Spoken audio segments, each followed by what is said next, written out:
قرآن مجید، نصاب کا نام ہے فرقان حمید، نصاب کو کہتے ہیں کتاب لا ریب، نصاب کو کہتے ہیں کتاب لا جواب، نصاب کو کہتے ہیں کتاب مقدس، نصاب کو کہتے ہیں کتاب برتر، نصاب کو کہتے ہیں کتاب عظیم، نصاب کو کہتے ہیں کتاب مجید۔ پتہ چلا استاذ بھی بہترین ہے، نصاب بھی بہترین ہے، نصاب بھی اچھا ہے، پڑھانے والا بھی اچھا ہے۔ میں نے پوچھا یہ کیسے اچھا ہے تو مجھے جواب آتا ہے نصاب تمام نصابوں میں اعلیٰ ہے، استاذ تمام استاذوں میں اعلیٰ ہے۔ آدم سے لے کر عیسیٰ علیہ السلام تک ایسا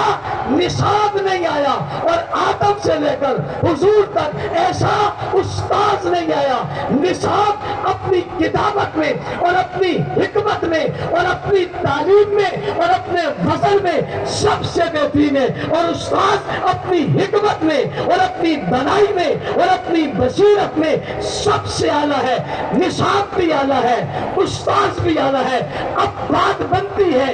تعلیم سے اور تربیت سے۔ اس نصاب میں تعلیم بھی ہے اور تربیت بھی ہے، ہاں حکمت بھی ہے اور دانائی بھی ہے، سچائی بھی ہے اور بلائی بھی ہے۔ اس کتاب میں کیا نہیں ہے؟ پہلوں کا ذکر اس میں ہے، بعد والوں کا ذکر اس میں ہے، جنت کا ذکر اس میں ہے، دوزخ کا ذکر اس میں ہے، فرشتوں کا ذکر اس میں ہے، رسولوں کا ذکر اس میں ہے، پیغمبروں کا ذکر اس میں ہے، حکومت کا ذکر اس میں ہے، آسمانوں کا ذکر اس کتاب میں ہے، زمینوں کا ذکر اس کتاب میں ہے، ستاروں کا ذکر اس کتاب میں ہے، سیاروں کا ذکر اس کتاب میں ہے، آسمان کے بنانے کی بات اس کتاب میں ہے، پہاڑوں کی مضبوطی کی بات اس کتاب میں ہے، آدم علیہ السلام کے دور کا نقشہ اس کتاب میں ہے، داؤد علیہ السلام کے زمانے کی باتیں اس کتاب میں ہے، یحییٰ علیہ السلام کے دور کی تبلیغ اس کتاب میں ہے، ابراہیم علیہ السلام کی زندگی کا نقشہ اس کتاب میں ہے، ابراہیم علیہ السلام کی قربانی اس کتاب میں ہے، جناب نمرود کی بات اس کتاب میں ہے، فرعون کی حکومت کی بات اس کتاب میں ہے، قوم عاد کا تذکرہ اس کتاب میں ہے، قوم ثمود کا ذکر اس کتاب میں ہے، رسولوں کی بات اس کتاب میں ہے، پیغمبروں کی بات اس کتاب میں ہے،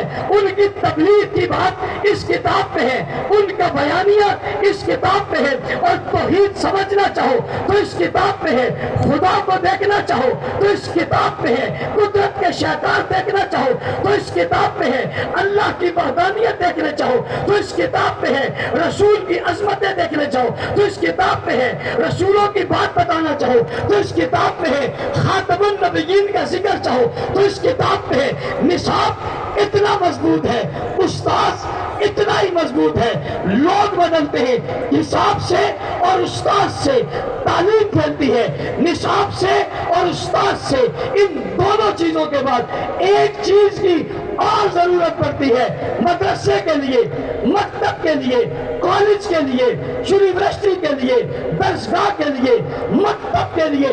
ایک چیز کی اور ضرورت پڑتی ہے اس تعلیم اور تربیت کے لیے، اور اس کا نام طالب العلم ہے،